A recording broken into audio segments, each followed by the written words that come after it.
Bonjour à tous chers amis, Chag Sameach ou Yom Tov, comme on a l'habitude de dire aujourd'hui, c'est le jour de la libération de prison du Admor HaZaken, Rosh Hashanah de la Chassidut. Il y a le 19 qui se lève, aujourd'hui le 20 qui se lève. Il y a une grosse conférence à Romainville qu'on peut revoir sur l'application eTorah ainsi que sur le site eTorah.fr. On a parlé justement sur est-ce qu'un livre peut avoir la réponse à toutes les questions. Comment ça se fait que l'Admor HaZaken écrit dans le Tanya, dans la Hakdama, dans la préface qu'on a tous lu ce matin, tout celui qui fait Chitat, et celui qui ne fait pas encore Chitat, ça serait bien qu'il commence à le faire puisqu'on a recommencé le Tanya hier, de lire la portion du jour qui correspond au Tanya du jour. Rabbi avait toujours proposé et demandé à des milliers de personnes avec chaque lettre et chaque demande de bénédiction. Je suis sûr que tu fais les 3 cours journaliers qui sont le Chitat, Chumash, Teilim, Tanya, le mot qu'on a vu dans la paracha de la semaine dernière, Vayishlach, que c'est sûr que ça permet des bénédictions pour la santé et pour tout le reste. Et donc, on a, je sais que dans la portion du Tanya qu'on voit aujourd'hui, on voit clairement comment le Admor HaZaken dit que le Tanya, c'est la réponse à toutes les questions. Comment on peut dire une chose pareille? Ça, c'était la conférence d'hier soir, on pourra la revoir sur eTorah.fr. Aujourd'hui, on va continuer Igeret HaTshuva, chapitre 6. On a fini chapitre 5 la semaine dernière. De celui qui se rappelle, on avait parlé des cordes, pas des cordes à sauter. On avait parlé que parfois, quand quelqu'un il fait une erreur, quand quelqu'un il fait une avéra, quand quelqu'un il se sépare de Dieu, automatiquement il coupe la corde. On avait vu qu'il y a différents moyens de s'attacher. On avait vu qu'il y a différents fils dans la corde, 613 fils, et que parfois c'est pas si simple que ça. On a vu que parfois même, il peut y arriver que quelqu'un s'est totalement détaché. Et la question qu'on avait posée la semaine dernière, c'était est-ce que quand tu t'es totalement détaché, tu peux te rattacher? Ou bien, non, une fois que tu t'es totalement détaché, il n'y a plus d'espoir. Tu ne peux pas te rattacher. Et c'est ce qu'on va voir aujourd'hui ensemble, justement. Parce que si quelqu'un il a transgressé, hein? J'ai entendu un truc très beau par rapport à ça. J'essaie de transmettre ça à quelqu'un. Vas-y. J'ai déjà entendu une idée.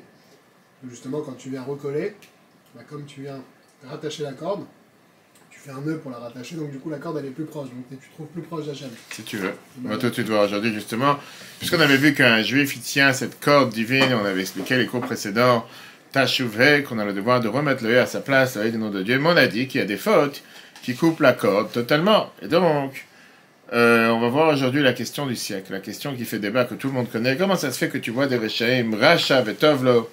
Comment ça se fait qu'on voit des gens qui font pas forcément des bonnes choses toute la journée, que tout va bien pour eux? Tu vois des gens qui transgressent la volonté de Dieu et qui ont une abondance de bénédictions, contrairement à ce qui est écrit dans la Torah. Comment est-ce possible? On va voir aujourd'hui ce qu'on a parlé déjà la semaine dernière, mais on parle en général. On peut revoir sur tous les cours de Tanya sur eTorah.fr ainsi que l'application eTorah qui est une énorme différence entre le temps de l'exil et le temps du temple. On a parlé ça longuement dans le voyage qu'on a eu à New York. On est revenu hier avec une quinzaine de personnes, le voyage annuel chez le Rabbi. On a expliqué comme quoi il y a une énorme différence entre le temps du temple où c'était, on va dire, du direct, une erreur, tu payes, une avéra, sacrifice, etc., etc. Et qu'aujourd'hui, on peut dire kalkalateno zuitakallateno, qui veut dire oui, d'un côté nous sommes en exil, mais de l'autre côté on a cette chance inouïe de pouvoir réparer sur le long terme. Alors tu vas dire quoi? Alors si c'est comme ça, c'est beaucoup mieux d'être en exil. C'est pas ce qu'on a dit, mais on va tout de suite voir. Il y a une phrase qui est très connue avec en hébreu, on répète ça sans arrêt, sur quelqu'un qui a vendu son âme au Satan. Qu'est-ce que ça veut dire, il a vendu son âme au Satan? En 2 mots, quelqu'un qui est un traître. C'est la première histoire qui est rappelée sur le fameux qui? Yosef Meshita. On lui parlait de ce personnage, Yosef Meshita. On va voir tout de suite la fin de l'histoire avec ce fameux personnage. On parle des ennemis du peuple juif. C'était les Grecs ou les Romains qui ont voulu rentrer dans le temple, dans le Beth Amikdash. Mais ils ont eu peur de rentrer eux-mêmes parce qu'ils se sont dit que c'est un endroit qui est tellement saint, qui est tellement élevé, où il y a la divinité sur terre, on ne peut pas rentrer dans cet endroit-là. Et donc ils ont décidé de demander à un juif, toi rentre le premier. C'est comme aujourd'hui, tu envoies parfois un chien, comment on appelle ça, pas les chiens pièges, que la police nous envoie déjà pour les mines, pour détecter s'il y a des mines. Et si jamais il explose, on a compris qu'il y avait une mine. Ils ont demandé à un juif, ils ont trouvé un juif qui était totalement athée, il s'appelait Yosef Meshita, et ils leur ont dit, rentre dans le temple. La première des choses que tu vas sortir, ce que tu veux prendre pour toi, prends-le. Bientôt Hanouka, dimanche. Ils ont pensé que ce juif va prendre quelque chose de petit, une fourchette, une cuillère en argent ou en or qu'il y avait là-bas. Mais la tête juive travaille, le juif il a décidé d'aller directement vers l'objet qui était le plus cher et le plus important qu'il y avait dans le temple, qui était la menorah. Menorah en or, on a pour comprendre. La menorah qui pesait 1 kikar d'or pur, le poids d'un kikar c'était 50 kilos. Aujourd'hui, 1 kilo d'or ça vaut environ 50 000 $, en moyenne si c'est pas plus. Donc tu parles de la menorah qui vaut 2,5 millions de $. C'est pas mal, c'est un petit bijou comme on dit. Il rentre dans le Echal, l'endroit où seulement les Kohanim pouvaient rentrer, et il sort avec la menorah dans ses mains. Ah, là, les ennemis du peuple juif, ils ont vu qu'il n'est pas parti il n'est pas parti faire un petit cambriolage, il est parti faire quelque chose de gros. Ils lui ont dit, écoute-moi, cher ami, la menorah, c'est pour les rois, qu'est-ce que tu vas faire avec ça chez toi? Qu'est-ce que tu vas faire avec la menorah chez toi? Toi, t'es quelqu'un de simple. Quelqu'un de simple, il n'est pas fait pour prendre des choses pareilles. Il lui a dit, rentre une deuxième fois, et prends ce que tu veux, remets ça c'est pas pour toi. Yosef Meshita, il a refusé. Ils lui ont dit, on te donne les impôts pendant 3 ans. Tu n'as pas besoin de payer les impôts pendant 3 ans. C'était une énorme somme. Il a refusé.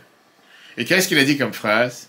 Dai sheichasti Elokai pam achat, ça suffit que j'ai énervé mon Dieu une fois. Achisen ou pam shnia, je l'ai énervé une deuxième fois. Ça, j'ai fait une bêtise une fois, tu veux que je fasse 2 fois la même bêtise. Quand il a décidé de regretter, de ne pas vouloir le faire, il a été têtu.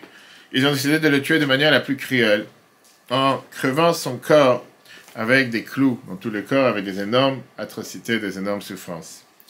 Yosef Meshita a crié avec beaucoup de souffrances, mais pas à cause de la peine qu'il avait par la punition qu'ils lui ont donné les Romains, mais la phrase qui disait « Vai, oi, sheichasti le bari » malheur à moi que j'ai mis en colère mon Créateur. Bereshit Rabbah, chapitre 65, verset 22. Bon, le Midrash Rabbah de Chumash Bereshit a raconté cette histoire. 2 questions qui sont posées sur cette histoire. Pourquoi ils ont voulu juste que ce soit un juif qui vienne et qui, comment on appelle ça, et qui... pas qui profane, qu'il aille commettre le vol, puisque ça aurait été quelqu'un d'autre. Et deuxièmement, s'il était prêt à profaner le temple et aller voler la menorah en or, pourquoi la deuxième fois il a refusé en faisant le Sirut Nefesh? T'as déjà une histoire de délinquant à 15e avec avoir volé une banque, ça va, la deuxième fois c'est pas si grave que ça. Et c'est ce qu'on va voir aujourd'hui. Qu'est-ce que ça veut dire Sod Galut Ashrina, le secret de l'exil de la Shrina. Quelle est la particularité du temps de l'exil sur le temps du temple? Et comment une faute peut parfois faire tomber quelqu'un jusqu'à ce qui peut entraîner à ce que l'exil, à ce que la divinité fasse en sorte qu'elle disparaisse. Et à la fin, on va comprendre qu'est-ce que ça veut dire le mot tchouva, tachouva, etc. Pour comprendre le sens de Galut Ashrina, qu'est-ce que ça veut dire que la Shrina, l'exil, elle est en exil. La divinité est en exil. On va revenir avec notre chère explication qu'on voit tout le temps, le contact que nous avons avec l'électricité. Il y a 2 manières de se connecter à l'électricité. Le chemin conventionnel, c'est par ça que tu te branches officiel au compteur électrique. Ce qu'on appelle parfois la différence avec des branchements sauvages. Avec ce compteur, tu as quoi? Tu as ce qu'on appelle un compteur, clairement, LinkedIn, qu'on appelle ça aujourd'hui, ou les autres compteurs, qui va calculer qu'est-ce que tu fais dans l'électricité et combien tu dois payer à la société. Si tu ne payes pas, au fur et à un certain temps, la société te déconnecte de l'électricité. Et après, c'est ce qu'on appelle des branchements pirates. C'est quoi les branchements pirates? C'est que tu vas tirer un câble du tableau électrique de la rue ou du câble de la rue, sans permission de la société, et donc tu pourras profiter d'avoir de l'électricité sans payer, sans que la compagnie pourra, NJ direct ou peu importe, je sais pas quoi, qui pourront te déconnecter de l'électricité. Quelle différence entre un branchement aux normes et un branchement pirate? Un branchement sauvage. Quelle différence? C'est quoi la différence? C'est très simple. Dans un branchement aux normes, tu as ce qu'on appelle un disjoncteur. Qui veut dire, si jamais Dieu nous en préserve, il y a de l'eau qui rentre, il y a quoi que ce soit, ça saute, il y a une protection. La responsabilité, elle est que si jamais il y a de l'eau qui rentre, ou de l'humidité, ou de la neige, comme aujourd'hui, automatiquement, le courant, il saute, il ne va plus avancer. Donc, quand tu as un branchement pirate, ou un branchement sauvage, là, il n'y a plus de protection. Pas seulement il n'y a plus de protection, et ça se peut que l'électricité va toucher l'eau, et on va savoir ce qui peut se passer après. Donc tu auras l'électricité dans l'eau, et ça peut amener une électrocution et un feu. Ça, c'est la différence qu'on a entre le temps du temple et le temps de l'exil. Dans le 4e chapitre, on peut voir sur le Torah.fr, on a appris le sens de qu'est-ce que ça veut dire Chelek Hashem Amo, que la Neshama d'un juif, c'est une parcelle divine de Dieu. Dans le 5e chapitre, on a vu la suite du verset Yaakov, Chevel Nachalato. Que le peuple juif, la Neshama, est descendu sur terre dans le corps, et le juif, il tient la corde d'en bas, et avec ça, il fait bouger la corde en haut. En bas de la corde se tient le juif, en haut de la corde se tient Dieu, qui est le source de la Neshama, Chelek Hashem. Il y a une différence avec les connexions de la Neshama à Dieu entre le temps du temple et entre le temps de l'exil. Au temps qu'il y avait le temple, c'était ce qu'on appelle un branchement aux normes. La Shrina, elle résidait dans le peuple juif de manière officielle, dévoilée. On a vu ça dans le Chumash, Parashat Truma ve'asul imikdash, Shachanti betochem, vous me ferez un temple, et je résiderai parmi vous, pendant le peuple juif. C'est-à-dire que le Beit HaMikdash était comme l'antenne à travers laquelle la Shrina, la divinité, régnait dans la vie de chacun d'entre nous. On a vu les 10 miracles qu'il y avait dans le temple chaque jour. Les gens méritaient d'avoir la prophétie, qui était des ondes directes qui entendaient de Dieu, et il faisait passer au peuple juif. Puisque la Shrina, elle régnait de manière directe, on demandait au peuple juif d'être ce qu'on appelle un récipient direct pour pouvoir recevoir la Shrina, la divinité. Par ça qu'on fait Torah et Mitzvot. À l'époque, on voyait clairement comment par ça que tu fais Torah et Mitzvot, tu as une abondance de bénédiction, une abondance de bonheur. Et on voyait aussi comment quelqu'un qui fait une erreur, quelqu'un qui ne fait pas ce que Dieu veut, qui fait une faute, il touche dans l'intégrité de la corde, de l'abondance, il peut avoir des problèmes et des difficultés. À l'époque du temps, celui qui transgressait sur ce qu'on appelle un Issour Karet, une interdiction de Karet, il devait être retranché du peuple juif, il coupait la corde. Vous voyez à l'époque comment tous ces gens-là ils partaient de ce monde avant 50 ans. C'était à l'époque la punition de Karet. De la même manière que la Shrina, elle était présente de manière directe et de manière totalement dévoilée, il y avait aussi, vous voyez, l'abondance positive de la mitzvah et l'influence négative de la faute. Par exemple, dans le désert, vous voyez directement, vous voyez la colonne de gloire qui descendait sur le Ohel Moed, sur la terre d'assignation, le Mishkan, on voyait la manne qui tombait, on voyait de l'autre côté chaque faute qu'il y avait, tout d'un coup, une punition directe, 3000 morts, ça, le peuple juif, Dieu les n'avait contre le peuple juif, etc. Les Bnei Lévi, pareil, la tribu de Lévi qui était proche du Aaron, de l'arche, quand on portait le temple. Rashi nous dit que c'est une des raisons pourquoi c'était la plus petite tribu, parce que s'ils faisaient une erreur ou quoi que ce soit, directement ils partaient de ce monde. C'est-à-dire qu'au temps du temple, on voyait direct le rapport qu'il y a entre cause et effet, qui veut dire, tu fais quelque chose de bien récompensé, quelque chose de mal, tu prends une claque. Ça, c'était au temps du temple. Si on peut dire, le Beit HaMikdash, le temple, c'était le disjoncteur. Et chaque fois que l'abondance divine touchait dans quelque chose qu'il ne fallait pas, il y avait une interruption d'électricité. L'interrupteur disjoncte, et l'abondance n'allait plus vers la personne qui doit la recevoir. Mais qu'est-ce qu'on dit dans la prière pendant les fêtes? À cause de nos fautes, on a été exilés de nos terres. Depuis que le temple a été détruit, on est parti en exil sous les autres peuples. Quand tu es en exil, ça veut dire qu'il y a une force externe, une force étrangère qui règne sur toi et qui ne te donne pas la possibilité de pouvoir t'exprimer avec toutes tes forces. Cette force étrangère peut même utiliser tes forces pour faire le contraire de ce que tu dois faire.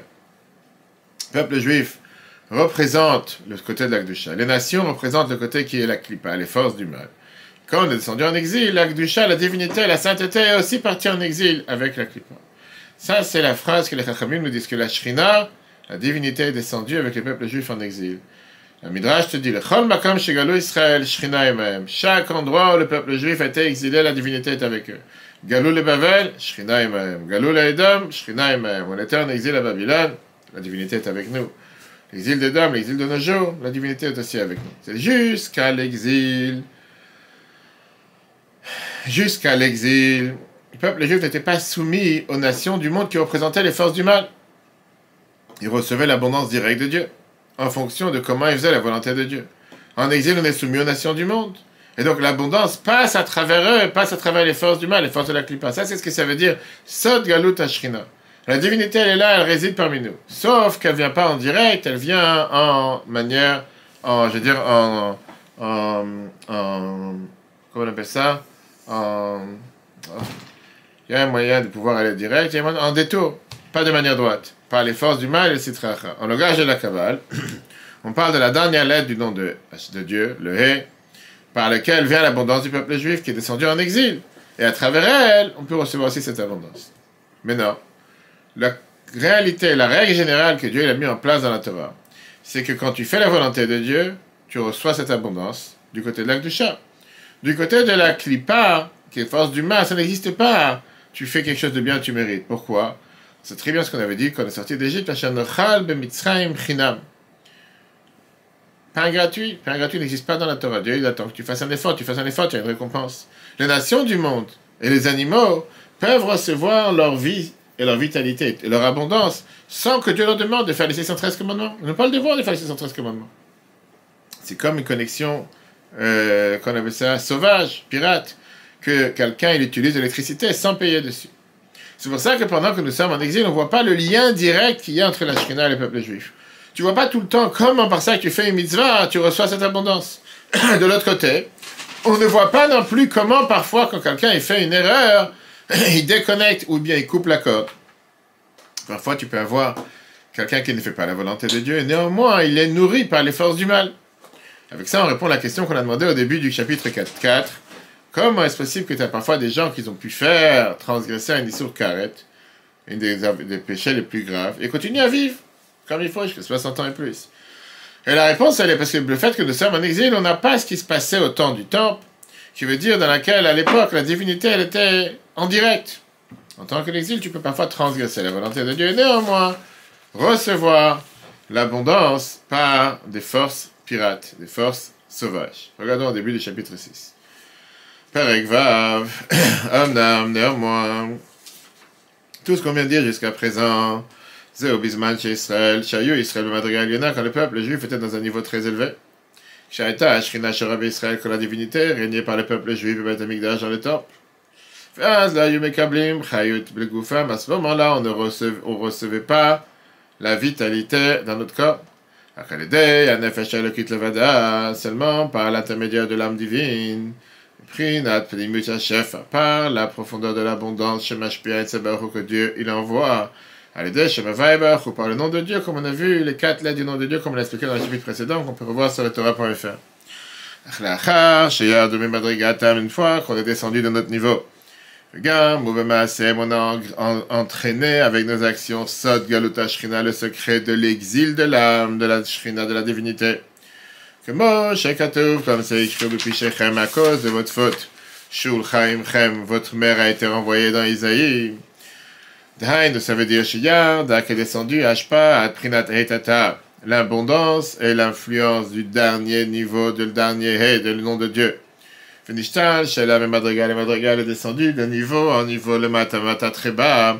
Ah, Chinitlap, jusqu'à ce qu'elle s'est habillée, Ashpa, son influence, sa sphère de Noga. Dans les 10 attributs, pas de la Gdusha, du sainteté, mais de Noga, c'est la Klippa, les forces du mal, qui a un mélange de bien et de mal. Mashpiyot qui influence chef a une abondance. Vechayut et la vitalité à l'aide Mazalot par tous les astres. Vechol, Zvashamaim et toute cette âme qui a dans le ciel, armée qui a dans le ciel. Vasarim et les minishalem qui a sauvé le chol, Achay Agashmi pour toutes les choses qui vivent dans ce monde. Vegam le chol atomeach, même pour tout ce qui est la végétation que Mamar, Rabatenu Zichanam Livracha.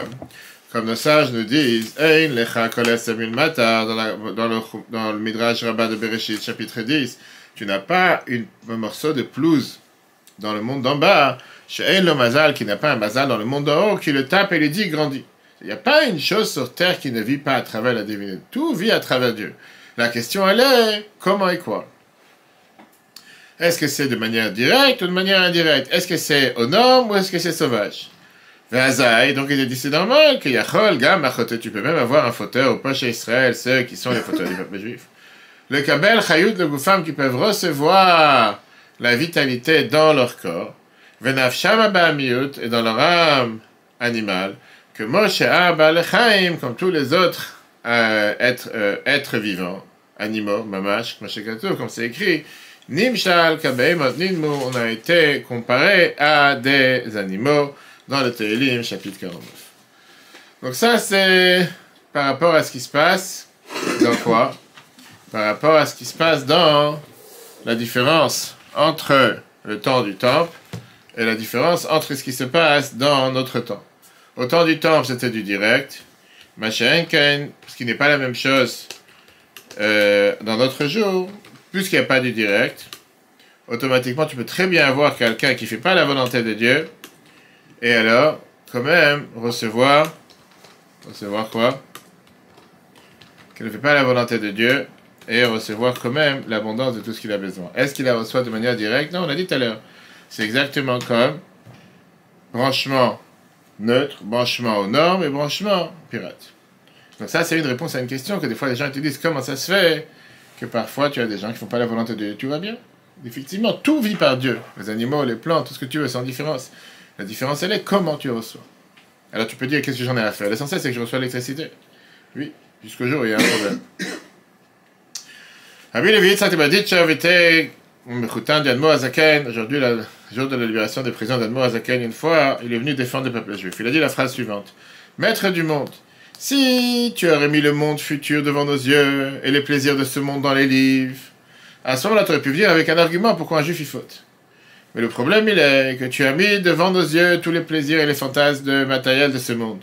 Et le monde futur, tu l'as mis dans les livres. Quel est l'étonnement qu'après tant de plaisirs, on fait ce qu'il y a devant nos yeux. Rabbi Levi Yitzhak qui vient et te dit, avec ce qu'on vient de voir, c'est exactement la même chose. Mais là, au temps du temple, on voyait avec nos yeux comment les mitzvot amènent une abondance, amènent une bénédiction, amènent la réussite. Et que les fautes entraînent des problèmes dans la vie. Alors tu pouvais te plaindre, comment tu peux avoir un juif qui fait du mal? T'es si brel que ça, tu vois que en faisant du bien, tu as de la bonté, en faisant du mal, tu as du mal. Sois pas si idiot, fais pas du mal. Ça, c'était au temps du temps. Mais en exil, on voit pas comment, par ça que tu fais des mitzvot, tu as forcément du bien. Et au contraire, tu vois qu'il y a une abondance de bien par des gens qui font pas forcément ce que Dieu veut. Dans les livres, tu apprends l'abondance de doucha qu'on peut avoir par ça qu'on fait la volonté de Dieu. Alors comment tu peux venir avec une plainte contre un juif qui fait pas la volonté de Dieu? Tu te dis, je fais pas Shabbat, je fais pas ça, je fais les chiffres d'affaires astronomiques. Et un autre juif qui dit, voilà, je fais Shabbat, et les chiffres d'affaires, il descend. Qu'est-ce que tu vas lui répondre? Maintenant, cette phrase que l'Admo Azaken nous dit, ne s'arrête pas là. Parce que ça pose une énorme question. Pourquoi une énorme question? Parce qu'il te dit qu'en exil, quelqu'un peut fauter et avoir quand même une abondance sans limite, à cause des forces du mal. Et il peut vivre une vie à l'aise, une vie en bonheur, sans problème. Alors, au temps du temple, je peux comprendre que c'était beaucoup plus clair pourquoi il faut faire ce que Dieu demande. Parce que tu voyais clairement la corrélation qu'il y a entre faire ce que Dieu demande et avoir cette abondance. Tu fais les mitzvot. Et tu voyais qu'il y avait un manque. Tu ne recevais pas l'abondance quand tu faisais des fautes. C'était clair que celui qui fait Shabbat, il reçoit la bracha dans la parnassa. Celui qui ne fait pas Shabbat, sa parnassa a été touchée. Celui qui mange kasher, il a une bonne santé. Et celui qui mange pas kasher à l'époque, il avait un problème de santé. Comme la Torah nous dit, si tu fais ce que Dieu demande, je t'ai donné la pluie en son temps, etc., avec toutes les bénédictions pour celui qui accomplit les mitzvot et les bénédictions pour celui qui ne les fait pas. Quand tu me dis qu'en exil, on peut recevoir l'abondance, même si on ne fait pas la volonté de Dieu, la seule différence, elle est qu'on ne le reçoit pas du côté de la Kedusha. On la reçoit du côté des clipotes, des forces du mal, tu peux faire les plus graves péchés sur terre et néanmoins vivre comme il faut, sans problème. Alors pourquoi faire les mitzvot? Pourquoi se prendre la tête à faire les mitzvot? A priori, ça vaut la peine, c'est plus valorisant de ne pas faire la volonté de Dieu. Et la réalité, elle est qu'en ne faisant pas la volonté de Dieu, j'ai exactement la même chose. On va prendre ça en jargon français, que certains te disent à quoi ça sert de se lever le matin pour aller travailler, se fatiguer toute la journée pour recevoir une paye misérable. Alors que quand je travaille pas, je touche des aides de l'État, je peux recevoir 3 fois le salaire que j'aurais reçu en travaillant. Il vaut mieux vivre sur les aides de l'État, que ce soit le chômage ou autre chose, que de vivre en attendant de travailler. Quoi ça sert de travailler si la paye est minime? Et en plus, si je travaille, on va m'enlever des aides. Parce que tu as dépassé tel quota et tel quota, t'as dépassé 2 euros, tu peux plus recevoir telle aide. Alors je dis, en attendant que je travaille pas, je reçois beaucoup plus. C'est exactement la même question. La réponse à ça, c'est où se trouve ce qu'on a vu dans le thème du cours, où se trouve le vrai libre arbitre, la bechira chofshit, le libre choix. Le libre choix se trouve essentiellement en exil et pas au temps du temple. Au temps du temple, oui, de manière claire, de manière lucide, c'était valorisant de faire ce que Dieu lui demande. Quelqu'un qui a fait un péché, qui ne faisait pas ce qu'il fallait, il savait qu'avec ça, il se cause des ennuis. Clair, il n'y a pas à tourner en rond. Tu fais quelque chose de mal, tu payes. Ça veut pas dire que quelqu'un qui ne mange pas en bonne santé ou bien qui fume et qui sait qu'il est en train de se faire du mal, il sait très bien, il n'a pas besoin de voir les photos qu'il y a sur le paquet de cigarettes. Il sait très bien qu'en fumant, il se brûle les poumons, il se brûle les doigts, etc. Il n'y a pas une personne qui va te dire que c'est bien pour la santé. Et donc, à l'époque, quelqu'un qui faisait ce que Dieu lui demande ou qui choisissait dans l'acte de chat, c'était pas un libre arbitre. C'était pas un choix. C'était parce qu'il n'avait pas d'autre choix. Parce qu'il savait très bien que ça vaut la peine. Ça vaut la peine et Il faut juste être tordu et bête pour dire non, il vaut mieux faire le contraire. En exil, tu as le choix. Tu peux avoir la vérité divine par rapport à ce qui vaut la peine. Tu peux avoir ton identité interne face aux intérêts externes. Tu peux avoir le sens à la vie face au plaisir de la vie. Et c'est toute une différence. Qui veut dire la même différence que tu peux avoir entre être un traître et aller être un espion. Si les ennemis du peuple juif ont proposé à quelqu'un de espionner pour le peuple juif, et à la place il va recevoir énormément d'argent, si tu me dis qu'est-ce que ça vaut la peine, je peux faire 10 millions en une journée, en un mois, en une mission, pourquoi pas? Néanmoins, beaucoup vont refuser. Ils vont pas être d'accord de faire une chose pareille. Pourquoi? Parce que tu as un choix entre ton identité et les intérêts. Quelqu'un de normal, il n'est pas prêt d'être un traître contre son identité, contre son peuple, pour des intérêts matériels, même si c'est des grands intérêts qui n'importe quelle limite. Alors c'est vrai que ça peut paraître être plus intéressant de transgresser la volonté de Dieu recevoir une abondance matérielle, mais la question que quelqu'un doit se demander, quel est le motivateur? Est-ce que je cherche dans ma vie de profiter de la vie ou remplir ma mission sur terre? Et je dois choisir, est-ce que j'ai envie d'agir comme un animal, comme a dit David Amelach dans le psaume 49, ou bien j'ai envie de représenter la parcelle divine qui est à l'intérieur de moi. Dans nos jours, quelqu'un qui choisit le chemin de Torah et Mitzvot, il est énormément valorisant parce qu'il a fait ça par choix et par conviction, qu'il veut faire ce qu'il faut faire, pas ce qu'il faut le faire, pas parce qu'il voit les résultats. Ça ne veut pas dire que quelqu'un qui fait Torah et Mitzvot de nos jours, il voit forcément pas de résultats. Mais c'est-à-dire on le voit moins qu'il y avait autant du temps.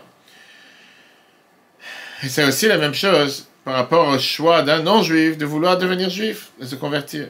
Il y avait des temps où on n'acceptait pas les convertis. Au temps du roi David, au temps du roi Salomon. Parce qu'il y avait une telle abondance pour le peuple juif. Et donc, c'était totalement facile. Les gens disaient, tu veux avoir telle abondance, convertis-toi. Et donc, quand les gens se convertissaient, c'était pas forcément des guerres tzedek, des vrais convertis. En exil, quand quelqu'un vient se convertir, on lui dit, mais qu'est-ce que tu cherches à te convertir? Si tu savais que le peuple juif, il est dvouim, schofim, metorafim, on est persécuté, on est poursuivi avec tellement de souffrances. Qu'est-ce que tu cherches? C'est pas juste pour faire peur à quelqu'un. C'est la réalité. Qu'est-ce que tu cherches avec ce peuple juif, avec toutes les souffrances qu'on a souffert les derniers 3000 ans? Quelqu'un normal, il ne chercherait pas à le faire. Alors, qu'est-ce que tu vas gagner avec ça? En temps d'exil, c'est pas valorisant d'être juif comme c'était à l'époque au temps du temple. Et si néanmoins il cherche à se convertir, on l'accepte en tant que guerre tzedek. Ça veut dire qu'il cherche réellement, sincèrement, vouloir faire la Torah et les mitzvot, sans forcément pouvoir avoir tous les plaisirs et les bonheurs qu'il avait en étant non-juif, comme Rambam nous dit dans Elchot et Surébia, chapitre 14. Maintenant, c'est vrai qu'à court terme, parfois ça paye de vouloir faire la volonté de Dieu et de gagner de l'argent, de la gloire, de la réussite, du plaisir.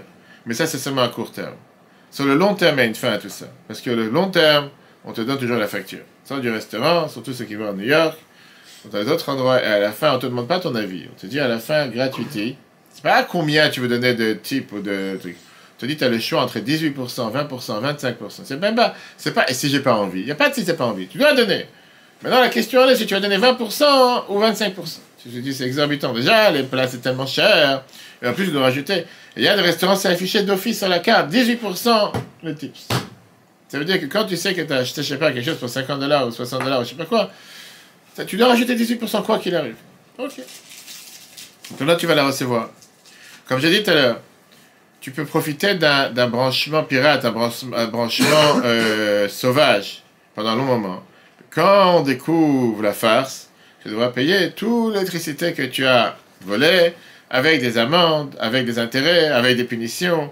De la même manière que quelqu'un peut éviter de payer les impôts pendant un long moment, mais le jour où c'est dévoilé, tout d'un coup, il commence à avoir des sommes astronomiques. Il se dit, mais comment il va payer une chose pareille? Alors que s'il aurait été intelligent, il aurait payé tous les mois, sur 12 mois, chaque année. Il n'aurait pas eu à faire maintenant à payer des sommes astronomiques, de rattraper tout ce qu'il n'a pas payé pendant des années. Sur Shabbat, la Torah te dit, c'est Mekor Parnassa, c'est la source de la Parnassa. Shabbat avait la bracha dans la Parnassa, quelqu'un qui ne fait pas Shabbat, ça touche la Parnassa, c'est ce que la Torah dit.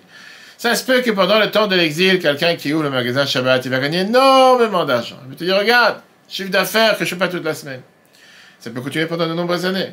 Mais tôt ou tard, le compte, il devra être payé. Et que veut dire l'argent qu'il a reçu par ça, qu'il a travaillé pendant Shabbat, il devra le dépenser d'une manière ou d'une autre dans des choses que pas forcément il cherchait à les dépenser. Et pareil par rapport aux autres mitzvot.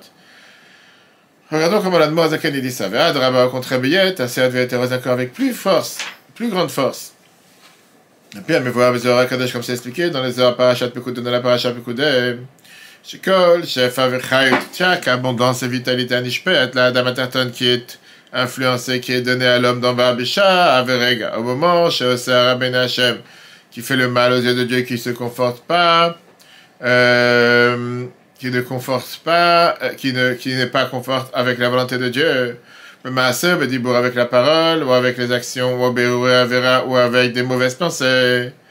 Akon, Ishpalot, tout ce qu'il reçoit comme abondance, il reçoit de où, mais Chalot, etc. Par ça, de quoi? Par les, on va dire, les forces de l'autre côté. On appelle ça les forces de la Klippa, les forces du mal, Amevoarim, Sham, Bezor, Akadosh, qui sont expliquées dans les ors. Adam, maintenant il te dit c'est à toi, au Baal Prira, t'as le choix, t'as le libre arbitre. Im le Kabel Ashpaato, si tu veux recevoir ton abondance, mais Chalot, etc. de tout ce qui est l'autre côté, un branchement pirate. Oh, mais Chalot Akdusha, ou bien de tout ce qui est les moyens de la sainteté de l'Akdusha chez BM, les Shpaot, qui par ça sont influencés. Kol, par Shavot, Tovot, Akdushot, toutes les bonnes pensées et saintes, qui zèlent ou matzeh, ça est le crime. On sait très bien que Dieu l'a créé l'un contre l'autre. Il n'y a pas une bonne chose sans une mauvaise chose en contrepartie. Maintenant, ces couloirs ou ces réseaux de l'autre côté, des forces du mal. Mais Kablim, Veyonkim, Chayutam, ils reçoivent et ils se nourrissent leur vie. Vitlapshu de s'installer, Vishtal, Shelut Hashefa, et le descente de l'abondance, et ça se fera de Noga. Des 10 attributs de caractère, des 8 traits de caractère qui sont des forces du mal. Klipat Noga, c'est les forces du mal qui est un mélange de bien à l'intérieur. Aklula, qui est inclus, mais Prinat Tovara, le bien et le mal. Et les Prinat Etzadat, soit l'arbre de la connaissance qui est mélange de bien et mal. Comme c'est connu que Nod Aliyod Echen, ceux qui connaissent la Kabbale. Ok. Il y avait une fois un roi qui est parti visiter un des endroits qui était sous son règne. Il avait avec lui toute une délégation de généraux, ministres, grands patrons. Et ceux qui sont venus les accueillir, ils ont décidé de s'attacher avec toute la... On appelle ça toute la délégation. Un, il a choisi un général, l'autre, il a choisi un ministre, l'autre, il a choisi un grand chef de cabinet. Et chacun a essayé de s'attacher avec un des délégations et personne ne s'intéressait au roi. En deux mots, le roi, il vient pour... Et chacun a cherché son intérêt. J'ai tel patron à regarder, j'ai besoin d'entendre. Ok. Il y avait là-bas un adjoint qui était intelligent. Et il a dit, moi, je préfère choisir le roi. Parce que tous ces gens-là, ils peuvent tous être changés à chaque instant. Le roi, il n'est pas changeable. Au lieu de t'attacher à l'un ou à l'autre, je préfère m'attacher à telle personne. Au roi. Dans l'exemple, c'est exactement la même chose. C'est exactement la même chose avec Dieu. Comment on appelle ça? La délégation, c'est tout ce qui est le ciel, le soleil, la lune, les étoiles. Les nations du monde, ils ont choisi la délégation. Il y en a qui servent le soleil, il y en a qui servent la lune, il y en a qui servent les étoiles. Le peuple juif est celui qui a choisi de servir Dieu. Et c'est pour ça que dans Echarab, c'est écrit Chel ki Hashem amra nafshi. Ma part, qui est mon âme, représente la part divine qui est à l'intérieur de moi. A priori, je ne comprends pas comment est-ce possible que tu peux avoir toute cette délégation qui arrive, et la seule chose qu'ils cherchent, c'est de vouloir quoi?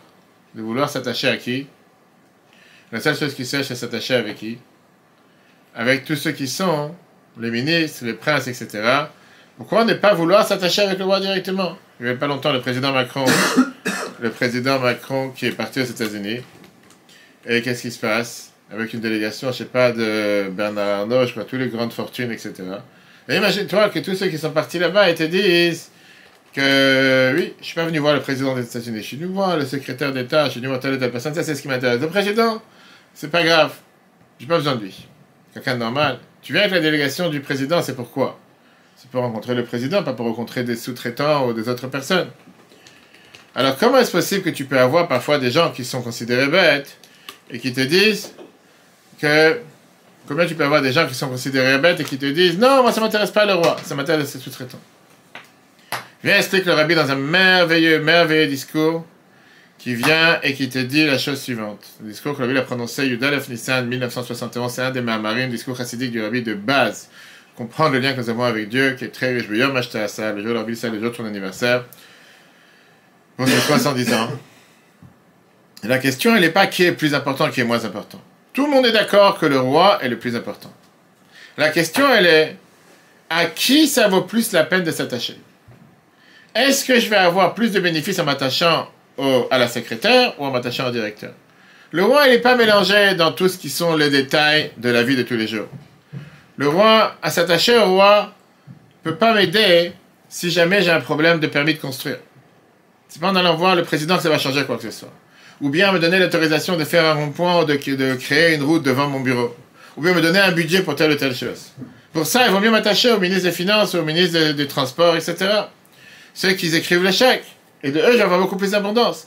C'est pour ça que personne n'a choisi le roi, parce que le roi n'est pas intéressant. Peut-être pour la photo, pour les selfies, pour mettre sur ma page, et disant là, j'ai reçu une photo avec le roi.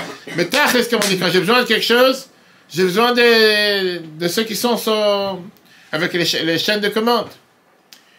Il y avait un intelligent qui a choisi le roi, parce qu'il préférait avoir le lien avec le roi à la place d'avoir les intérêts personnels. Pareil dans l'exemple. Les nations du monde, pourquoi ils cherchent à servir l'idolâtrie? Parce que par ça, ils vont recevoir beaucoup plus d'abondance, sans avoir besoin de faire la volonté de Dieu. Comme on a dit tout à l'heure, on mange en exil de manière gratuite. La cause pourquoi le peuple juif a choisi Dieu, c'est pas parce que je gagne plus, parce que j'ai une parcelle divine à l'intérieur de moi, et je ne peux pas ne pas m'attacher à Dieu. Ça, c'est le choix de l'âme divine dans Dieu. La neshama, c'est une parcelle divine, qu'on veuille ou pas. Et donc, c'est la ligne directe avec ce qu'on a vu jusqu'à présent, puisque nous sommes une parcelle de Dieu. Par définition, un juif choisit de faire ce qu'il faut faire, pas de ne pas faire ce qu'il faut faire. Mais c'est un libre arbitre, et des fois, il y a des difficultés. Jusqu'à maintenant, c'est terminé aujourd'hui, c'est dommage de ne pas terminer. Jusqu'à maintenant, on a vu comment on peut profiter de la vie même si quelqu'un est faute. Parce que tu t'attaches avec des autres sources, comme ce qu'on a pris l'impureté. Maintenant, on va voir quelque chose de beaucoup plus grave. Quand un juif est faute en exil, tu restes un juif. La divinité, elle est toujours présente chez toi. Tu fais descendre la divinité dans les sources des clipotes, des forces du mal. Donc c'est comme si tu fais descendre ta neshama, ton âme et toutes les sources spirituelles que Dieu a investies à l'intérieur de toi. Et ça descend dans un niveau qui sont les plus bas. Tu fais descendre la lettre de Dieu dans les profondeurs de l'impureté. Et ça s'appelle ce qu'on appelle pas seulement une tromperie, un traître, une trahison. Comme quelqu'un qui trahit son peuple. Et qui va vendre, et on a malheureusement ça de temps en temps, qui va vendre des armes qui appartiennent au peuple juif à des terroristes ou à nos ennemis. Des secrets de son peuple à l'ennemi. N'importe quelle personne comprend qu'il faut agir avec ça avec gravité. Quand un juif, il dépense son énergie dans les forces qu'il ne faut pas, c'est comme s'il a un traître et une trahison à prendre l'énergie céleste, pas l'énergie solaire, l'énergie de Dieu, et la faire descendre du côté de l'ennemi des forces du mal. Donc, qui il est traître? Il est traître dans soi-même, parce que son identité, c'est la présence de Dieu. Et c'est pour ça qu'on voit pourquoi les forces du mal, ils cherchent à chaque instant à recevoir les forces de l'Akdusha. Par exemple, parlons des missionnaires. Combien on voit comment des personnes de d'autres confessions, catholiques, témoins de Jéhovah, orthodoxes, de différentes, on voit combien ils investissent des sommes astronomiques, de milliards, de millions dans les quatre coins du monde, pour pouvoir faire tomber dans leur filet quelques nombres de juifs les plus minimes possibles, et les forcer, sans jamais le dire, à se convertir au christianisme. On voit ça en Israël, on voit ça, j'étais plusieurs fois dans plusieurs pays, on fait une grande fête, on va faire un grand kiddush, on va faire un grand office vendredi soir dans tel et tel théâtre. Et j'avais à l'époque l'ambassade d'Israël qui m'avait appelé en me disant que je serais présent. Et je dis, c'est bizarre, un office, c'est Shabbat, dans un théâtre, avec un talit, Magen David. Et après, on s'est rendu compte que c'était une réalisation missionnaire, que leur but était de faire venir, soi-disant, inviter gratuitement à un grand concert de dizaines de milliers de juifs. Mais le but, c'était de leur vendre le Nouveau Testament et beaucoup d'autres choses. Et le plus pire des choses, c'était, tu veux essayer de faire parler à quelqu'un, qui que ce soit, dis-lui les choses telles qu'elles sont. On ne va pas le faire de manière cachée, en lui vendant quelque chose. Les gens, des fois, ils demandent, ils disent, mais vous, les Lubavitch, vous êtes aussi des missionnaires. Vous êtes aussi des gens qui essaient de convertir les gens. Je fais, c'est faux. Parce que nous, on va voir un juif en lui demandant de découvrir la neshama qu'il a à l'intérieur de lui, les sources divines qu'il a à l'intérieur de lui. On n'est pas en train de lui vendre un mensonge pour le détourner de sa religion. On est en train de lui proposer sa religion, sa tradition qu'il ne connaît pas encore, qu'il la découvre avec bonheur et avec joie et qu'il la pratique avec plus grande joie. Ces missionnaires, ils vont avec un cover-up, avec une couverture de mensonges, te faire croire qu'ils sont dans la même religion, mais l'intérêt, c'est de les détourner de ta religion vers une autre religion. Ça, c'est faux. Puis, le fondateur du christianisme, du catholicisme, c'est aussi un juif, qui a utilisé les forces divines contre la volonté de Dieu. Ça, c'est ce qu'on appelle les nekat achitzonim, quand tu donnes des forces aux forces du mal. Ça, c'est le secret de l'exil de la Shrina. Puisque la Neshama, elle se retrouve dans le corps, elle vient de la dernière lettre du nom de Dieu, comme on a pris au début du chapitre 5. Quand un juif y faute, il fait descendre cette lettre dans l'exil la plus profonde. Maintenant, on va comprendre ce que le Zohar nous dit au départ du chapitre 4. Le Zohar te dit que le mot tchouva, on a vu, c'était tachouvé. On a dit pourquoi le hé doit revenir à sa place et comment s'attacher avec nos fautes. Pour ça, on a vu le verset qui chelek Hashem amo. Qu'est-ce que ça veut dire chelek Hashem amo? La Neshama d'un juif, elle vient du nom de Dieu. La descente de la Neshama dans le corps, elle vient de la lettre He du nom de Dieu. Pour ça, on a expliqué le mot Yaakov, Chevel Nachalato, qu'un juif, il tient dans la corde du côté d'en haut se trouve Dieu, le côté d'en bas se trouve le juif. On a appris qu'au temps du temple, les fautes coupaient la corde. Et que, malheureusement, il y avait une personne qui partait de ce monde, qui quittait ce monde d'un âge avancé. Là, aujourd'hui, on a appris que dans l'exil, quelqu'un peut continuer à vivre même s'il a fauté. Seulement, il tire la corde dans les forces du mal. Maintenant, on comprend pourquoi la faute peut toucher la lettre E, parce que la faute fait descendre la lettre E dans les forces du mal, les forces des clipotes, et avec ça, met la divinité en exil. C'est quoi la tchouva? La tchouva, c'est tachouvé. Tu dois libérer cette divinité qui est descendue dans les forces du mal, remettre cette énergie et cette abondance divine à la place où il faut. Au prochain cours, on verra de la même manière qu'on cherche à reconnecter la corde. Pour ça, il faut que quelqu'un y comprenne d'abord la gravité de ses actions, regretter le mal qu'il a fait. Et quand quelqu'un regrette le mal qu'il a fait, automatiquement la divinité peut revenir à sa place. Et ça, on le voit dans le verset qui est écrit dans la libération du peuple juif dans le Chumash de Deutéronome, Parashat Nitzavim, chapitre 30, verset 3. Les Chachamim nous disent que Veshav Hashem Elokecha et Jvutra. Dieu va faire revenir ceux qui se sont éloignés. Jvutra, c'est ceux qui étaient officiellement en prison. Mais on parle ici de faire tchouva, qui veut dire, les Chachamim te disent, on aurait dû dire Veshiv Hashem Elokecha. Dieu va nous faire revenir de l'exil. De là, on comprend que Veshav, ça veut dire que Dieu lui-même, il était en exil. Et nous aussi, on a un devoir de libérer Dieu de cet exil, libérer la Shrina qui est en exil et la ramener vers le bon côté. C'est ça qu'on dit dans les Hoshanot, qu'on dit le jour de Hoshanah Rabbah, le verset V'otzeti etrem, que Dieu nous fait sortir, et on dit avec les fameuses voyelles V'otzeti itrem, que je sortirai d'exil aussi avec vous, comme le Zohar te dit, que quand le peuple juif il est en exil, Shrinta Begaluta, la Shrina elle est aussi en exil. C'est la raison pour laquelle on a l'habitude chez les Chassidim de ne pas apprendre le soir du 25 décembre. Le soir du 25 décembre, qui est ce dimanche, dimanche prochain, à la fin de Hanouka, on appelle ça Nitel. C'est le jour où on n'apprend pas la Torah depuis le coucher du soleil jusqu'à minuit. Une des explications, elle est, parce qu'on ne veut pas que la Torah, l'étude de la Torah renforce les forces du mal, les forces d'impureté chez les autres croyances. Qu'on vient de dire, qu'est-ce que ça veut dire Nitel? Qu'on a dit, comme l'a dit tout à l'heure, que puisque tout le catholicisme a été créé par cet indicat achitzonim du fait que ces étincelles divines sont tombées pas du bon côté, ils ont été tirées de l'autre côté, qu'un juif a utilisé les forces divines qui étaient à l'intérieur de lui pour les amener vers l'inverse de l'Akdusha. Pareil, on ne peut pas avoir une situation qu'un juif il apprend la Torah et qu'il utilise cette connaissance de la Torah pour faire contre la volonté de Dieu. Et donc c'est comme pour prévenir et dire, un juif n'a pas envie de s'associer avec quoi que ce soit, comme j'ai dit plusieurs fois dans les cours, que si les gens ils auraient compris d'où vient la source de la Saint-Sylvestre et qu'est-ce qui s'est passé au départ avec les pogroms contre le peuple juif, n'aurait pas été, comment dire, joyeux ou heureux d'aller fêter cet événement, même si ça n'a aucune connotation spirituelle pour eux, c'est juste aller au restaurant et faire la fête.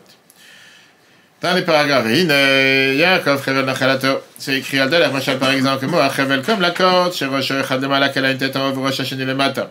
Et la deuxième tête en bas, Mishoch Adam, Rosh Hashanah, si quelqu'un il va tirer dans la corde, dans la tête en haut. La deuxième tête. Yonane Avi Mashach Acharav, Gam Rishon, il va pouvoir faire bouger, faire descendre aussi la première tête, Kama Chef Shalolé Machach. Si tu tires la corde vers le bas, automatiquement, ce qui est en haut va descendre.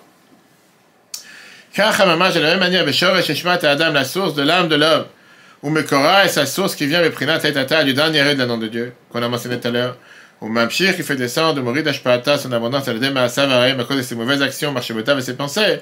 Ator echlot asitracha jusqu'à les couloirs de l'autre côté. Voyachol chez Misham que de là-bas, mais Kabel Marchavot ou Maasav, tu reçois toutes tes pensées et tes actions. Bipnei Shou Amamshich Laem Ashpa, puisque c'est lui qui leur donne cette abondance, la reine on notel Chelek Berosh, c'est pour ça qu'il est celui qui est à la tête de tout ça. Vous allez me voir, c'est facile à comprendre. Ça c'est ce que nos sages nous ont dit dans Pirkei Avot, Maxime de Nopé, chapitre 4, Mishnah 15. On n'a pas dans nos mains toute la tranquillité des mauvaises personnes. Beyadeinu dans nos mains, qui veut dire Bisman Agalut, au temps de l'exil, après la destruction du temple. Ils prennent la galota shrinasa, c'est ce que ça veut dire que l'exil, la divinité est en exil, vayachol, si on peut dire. La hashpia, quelle influence, les chalat et dans tous ces couloirs de tout ce qui sont de l'autre côté. Hashasana, nafshoïd barer, que son âme ne haït, n'est pas content. Shadam, osset, tchouva, nechona, et ça c'est la finalité avec le point positif. Quand quelqu'un, il fait la tchouva qu'il faut, mais ça l'est même, il fait disparaître l'abondance chez Imshir qu'il a fait descendre par ses paroles, par ses actions et ses pensées. Dans le côté de la klipa, les forces du mal, qui bituvato, parce qu'avec la tchouva, Marzir, Ashpaat, Ashrina, Limkoma, il ramène l'abondance de la divinité vers sa place. Mais Zéo, c'est ce qui est écrit, Tashuv, He Tata, faire revenir le He d'en bas.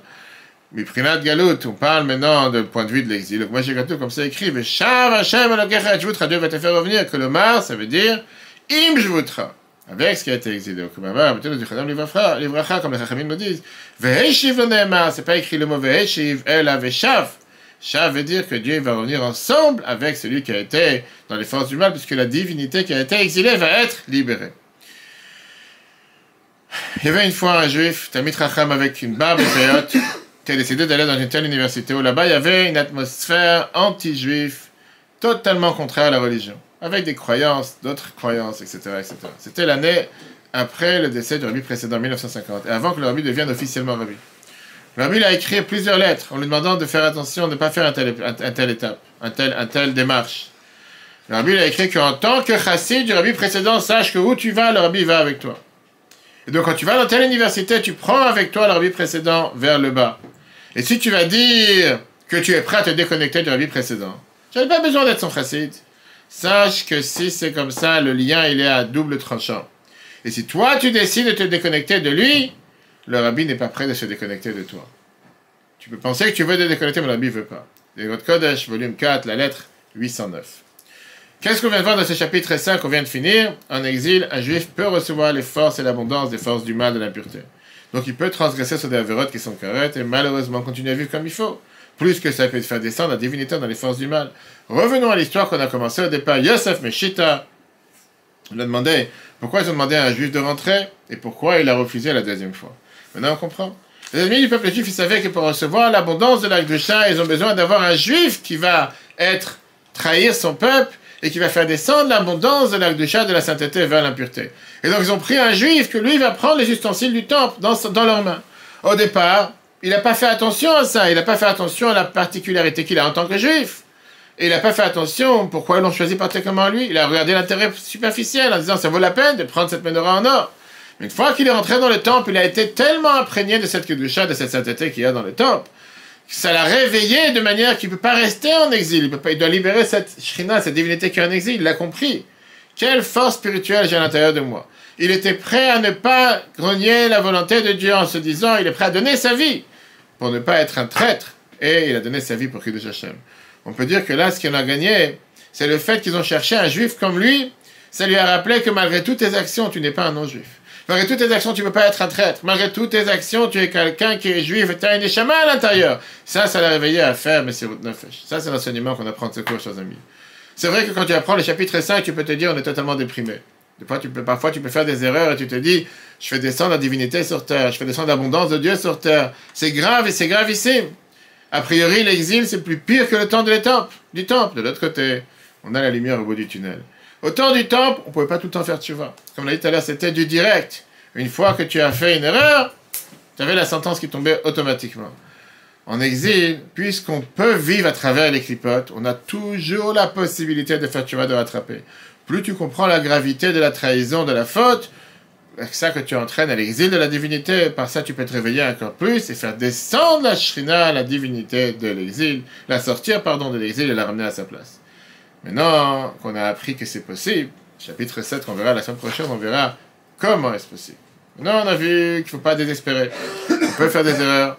Les erreurs sont rattrapables.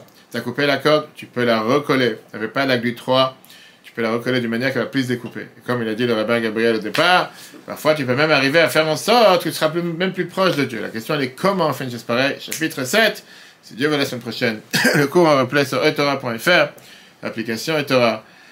Chag Sameach Gutiam Tov. Aujourd'hui, c'est le 20 qui se lève, la libération des prisons d'Admour Azaken. Hier soir, on a une merveilleuse conférence qui a expliqué comment le Tanya répond à toutes les questions. Comment c'est pas grandiose de dire une chose pareille. Toutes les questions sont répondues à travers le Tanya. On a expliqué ça longuement pendant une heure pour voir sur Torah.fr. Demain soir, conférence à ici les Molinos. Et on se prépare à Hanouka si Dieu à partir de ce dimanche avec 4 allumages en Seine-et-Marne. Et on a besoin de votre soutien. Allez sur le site rabat77.org, donnez sur Hanouka pour nous aider à faire illuminer la Seine-et-Marne et le monde entier. Que Dieu vous bénisse. Chag Sameach, Shana Tova dans l'étude de la Chassidut. Et si Dieu veut, à la semaine prochaine.